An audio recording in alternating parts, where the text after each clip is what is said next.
ఇక ముఖ్యాంశాల్లోకి వస్తే ప్రముఖ సినీ సంగీత దర్శకులు కీరవాణి తెలంగాణ సీఎం రేవంత్ రెడ్డిని కలిశారు. ప్రముఖ సంగీత దర్శకులు కీరవాణి తెలంగాణ సీఎం రేవంత్ రెడ్డిని కలిశారు. తెలంగాణ రాష్ట్ర గీతానికి కొత్త బాణీని సమకూర్చే పనిని కీరవాణికి అప్పగించిన విషయం మనకు తెలిసిందే. ఈ గీతాన్ని రాష్ట్ర అవతరణ దినోత్సవం రోజైన జూన్ 2న సోనియా గాంధీ చేతుల మీదుగా విడుదల చేయనున్నట్లు తెలుస్తుంది. హుజూరాబాద్ జిల్లా ఇల్లందకుంట గ్రామంలో బీరన్న ఉత్సవాలు ఘనంగా జరిగాయి. ఈ కార్యక్రమంలో హుజూరాబాద్ జిల్లా కాంగ్రెస్ ఇన్ఛార్జ్ ప్రవీణ్ పాల్గొన్నారు. ప్రవీణ్కి అక్కడి నాయకులు, మహిళలు ఘనంగా స్వాగతం పలికారు. ఇల్లందకుంట మండలంలోని మల్యాల, లక్ష్మాజపల్లి గ్రామాలలో బీరన్న ఉత్సవాలలో భాగంగా వందలాది మంది మహిళలు నెత్తిన బోనాలు పెట్టుకుని డప్పు చప్పుళ్ల మధ్యన నృత్యాలు చేస్తూ బీరన్నకు బోనాలను సమర్పించారు. ఈ సందర్భంగా ముఖ్య అతిథిగా హాజరైన ప్రవీణ్ గారికి స్థానికులు, మహిళలు ఘన స్వాగతం పలికారు. అనంతరం ఆయన మాట్లాడుతూ గ్రామాలలో కులదేవతల పండుగలు జరుపుకోవడం ఆనవాయితీగా వస్తున్న ఆచారం అని, గ్రామదేవతలను పూజించడం వల్ల గ్రామంలోని ప్రజలు సుఖశాంతులతో ఉండడంతో పాటు పాడి పంటలు సమృద్ధిగా ఉండి ఆయురారోగ్యాలతో ఉంటారని భక్తుల ప్రగాఢ విశ్వాసం. గ్రామదేవతల ఉత్సవాలు జరపడం మంచి సాంప్రదాయమని పేర్కొన్నారు. హుజూరాబాద్ నియోజకవర్గ కాంగ్రెస్ పార్టీ ఇన్ఛార్జి ఒడితల ప్రవీణ్ గారి వెంట కాంగ్రెస్ నాయకులు పాల్గొన్నారు.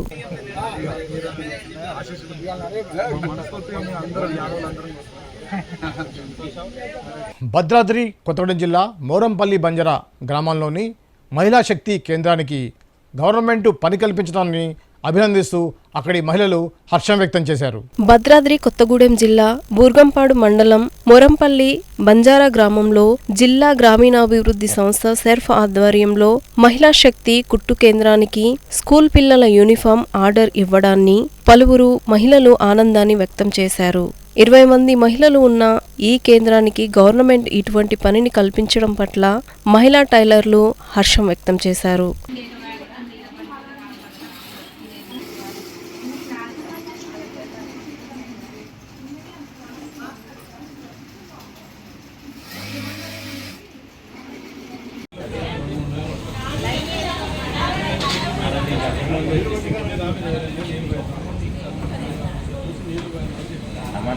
రెడీ చెప్పలేదు.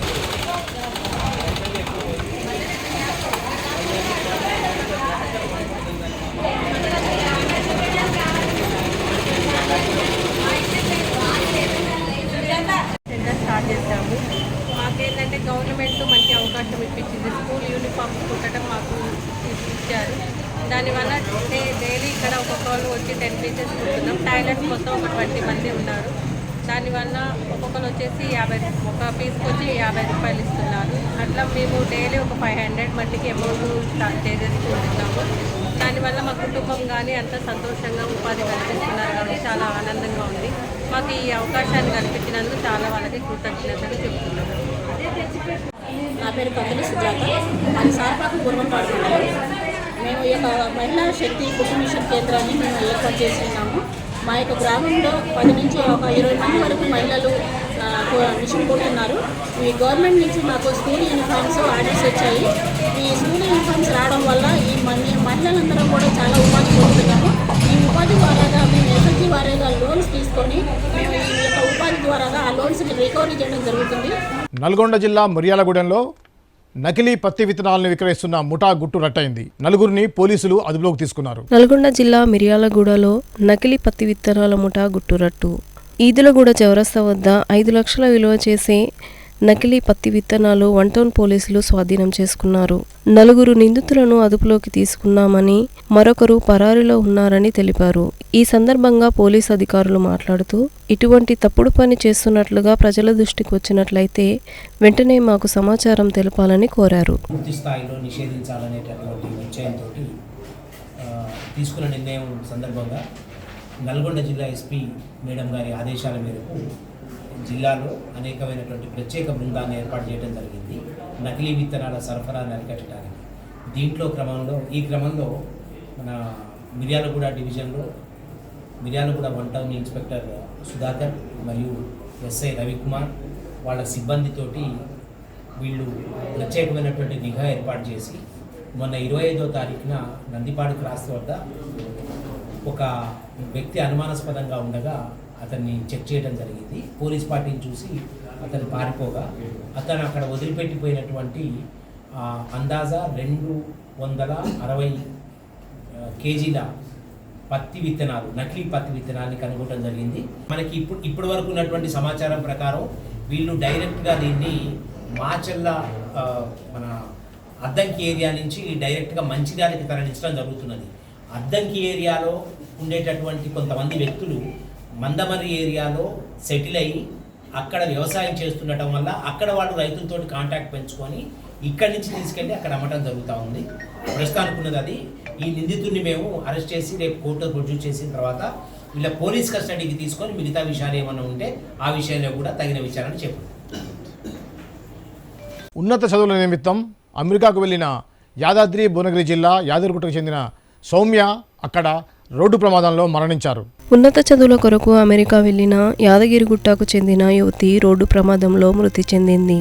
యాదాద్రి భువనగిరి జిల్లా యాదగిరిగుట్ట మండలం యాదాదగిరిపల్లి గ్రామానికి చెందిన సౌమ్య కోటీశ్వరరావు దంపతులకు 2 సంతానము, ఒక అమ్మాయి ఒక అబ్బాయి. అట్లాంటా ఫ్లోరిడా యూనివర్సిటీలో మాస్టర్స్ అభ్యసించడానికి సంవత్సరం క్రితం అమెరికా వెళ్ళింది సౌమ్య. రాత్రి కూరగాయలు తీసుకుని ఇంటికి వస్తున్న సమయంలో రోడ్డు దాటుతుండగా సౌమ్యను అతివేగంగా వస్తున్న కారు ఢీకొట్టడంతో అమెరికాలో అక్కడికక్కడే మృతి చెందింది.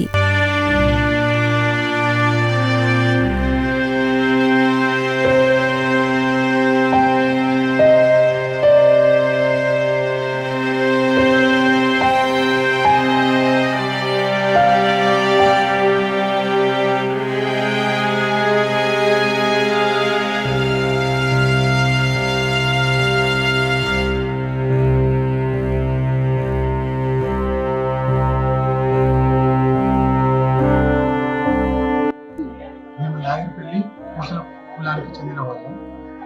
మా అమ్మాయి గుడ్ల సౌమ్య 2022 ఆగస్టులో ఎంఎస్ చేయడానికి ఫ్లోరిడా అట్లాంటిక్ యూనివర్సిటీ అమెరికాకు వెళ్ళింది. అక్కడ ఎంఎస్ కంప్లీట్ చేసింది. స్టూడెంట్ వీసా మీద 6 నెలల క్రితం ఇండియాకు వచ్చింది మా దగ్గరికి. 1 నెల ఇక్కడ ఉండి మళ్ళీ అమెరికాకు వెళ్ళడం జరిగింది. వెళ్ళి స్టడీ కంప్లీట్ చేసి ఎంఎస్ సర్టిఫికేట్ కూడా తీసుకున్నది. ఇప్పుడు ఉద్యోగ ప్రయత్నంలో ఉన్నది. మా అమ్మాయి కన్సల్టెన్సీ దగ్గర ట్రైనింగ్ తీసుకుంటూ ఉద్యోగం కోసం ప్రయత్నం చేస్తున్నది. నిన్న రాత్రి కూరగాయలు తీసుకురావడానికని అమెరికాలో ఫ్లోరిడా అట్లాంటిక్ యూనివర్సిటీ ఆ లొకేషన్లో కూరగాయలు తీసుకురావడానికి అని చెప్పేసి షాప్కి వెళ్ళి రిటర్న్ తిరిగి వస్తుండగా వెనుక నుంచి కారు వచ్చి మా అమ్మాయిని గుద్దేసింది అని అక్కడి సమాచారం. తర్వాత ఇప్పుడు హాస్పిటల్లో ఉన్నదని చెప్పేసి అని సమాచారం. మళ్ళీ కొంత సమాచారం మా అమ్మాయి చనిపోయిందని కొంత సమాచారం. ఏం జరిగిందో ఏమైందో మాకేం తెలియదు. కాబట్టి దయచేసి ఇండియన్ ఎంబసీ గవర్నమెంట్ మా అమ్మాయిని త్వరగా మా దగ్గరికి పంపించాలని మేము చాలా బాధతో, ఆవేదనతో, ఆక్రోధంతో వేడుకుంటున్నాము. విశాఖ టీడీపీ కార్యాలయంలో ఎన్టీఆర్ 101వ జయంతి ఉత్సవాలను ఘనంగా జరిపారు. ఈ కార్యక్రమంలో పలువురు టీడీపీ నాయకులు పాల్గొన్నారు. విశాఖ టీడీపీ కార్యాలయంలో ఎన్టీఆర్ 101వ జయంతి వేడుకలు. ఈ కార్యక్రమంలో పలువురు తెలుగుదేశం నాయకులు పాల్గొన్నారు. ఎన్టీఆర్ విగ్రహానికి పూలమాలలు వేసి నివాళులు అర్పించారు. చలనచిత్ర రంగంలో ఎన్టీఆర్ పాత్రకు ప్రత్యామ్నాయం మరొకటి లేదు. తెలుగు జాతి ఆత్మగౌరవాన్ని నిలబెట్టిన మహానాయకుడు అని తెలిపారు. సంక్షేమానికి మారుపేరు ఎన్టీఆర్. సంస్కరణలకు నాంది పలికింది కూడా ఎన్టీఆర్ఏ అని కొనియాడారు. ఎన్టీఆర్ ఆలోచనల నుంచి ప్రతి కార్యకర్త స్ఫూర్తి పొందాలి అని, ఆ విలువలను చంద్రబాబు నాయుడు కొనసాగిస్తూ రాష్ట్ర ప్రయోజనాల కోసం పాటుపడుతున్నారు అని తెలిపారు. అంటే ఎన్టీఆర్ లాగే ఉంటారు, భీముడు అంటే ఎన్టీఆర్ లాగే ఉంటారు, దుర్యోధనుడు అంటే ఎన్టీఆర్ లాగే ఉంటారు అని అంత అద్భుతంగా ఆయన పాత్రలు పోషించారు. తెలుగుదేశం పార్టీ కార్యాలయంలో ఏర్పాటు చేసినటువంటి తెలుగుదేశం పార్టీ వ్యవస్థాపకులు వారి 101వ జయంతి సందర్భంగా మరి ఈ కార్యక్రమంలో పాల్గొన్న ప్రతి ఒక్కరికి కూడా పేరు పేరున నా నమస్కారాలు తెలియజేసుకుంటూ, ముఖ్యంగా మరి ఇందులో కీలకంగా పార్టీ సెక్రటరీ అయినటువంటి శ్రీని గారికి ప్రత్యేకంగా ధన్యవాదాలు తెలియజేస్తూ, ఇందులో పాల్గొన్నటువంటి వారికి కూడా ముఖ్యంగా మా సుధాకర్ గారికి మిగతా పెద్దలందరికీ కూడా పేరు పేరున నా నమస్కారాలు తెలియజేసుకుంటూ మరి ఈరోజు అన్నగారి జయంతి సందర్భంగా వారి ఆలోచనలు ఏదైతే ఉన్నాయో వారి ఆలోచనని స్ఫూర్తిగా తీసుకోవాలని చెప్పి ప్రతి ఒక్కరికి కూడా ప్రతి కార్యకర్తకి నాయకులకి ఈ సందర్భంగా తెలియజేస్తూ అలాగే ఈ సందర్భంగా వారికి ఘన నివాళులు అర్పిస్తూ మరి ఈరోజు ప్రతి ఒక్కరు కూడా తెలుగుదేశం పార్టీ అంటే పేదలకి బలుగు బలహీన వర్గాలకి రాజకీయ చైతన్యం కల్పించడానికి ముఖ్యంగా పెట్టినటువంటి పార్టీగా భావించాల్సినటువంటి అవసరం ఉందని కూడా ఈ సందర్భంగా తెలియజేస్తున్నాను.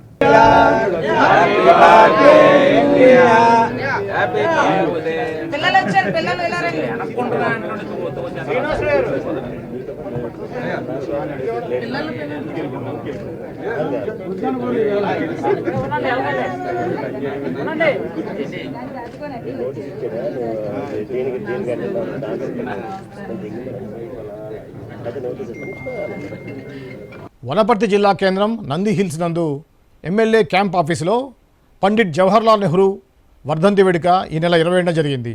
ఈ కార్యక్రమంలో ఎమ్మెల్యే మెగారెడ్డి పాల్గొన్నారు. వనపర్తి జిల్లా కేంద్రం నంది హిల్స్ ఎమ్మెల్యే క్యాంప్ ఆఫీస్లో మే 27న మాజీ ప్రధాని పండిత్ జవహర్లాల్ నెహ్రూ వర్ధంతి సందర్భంగా వనపర్తి ఎమ్మెల్యే మెగారెడ్డి ఆయన చిత్రపటానికి పూలమాలలు వేసి ఘనంగా నివాళులర్పించారు.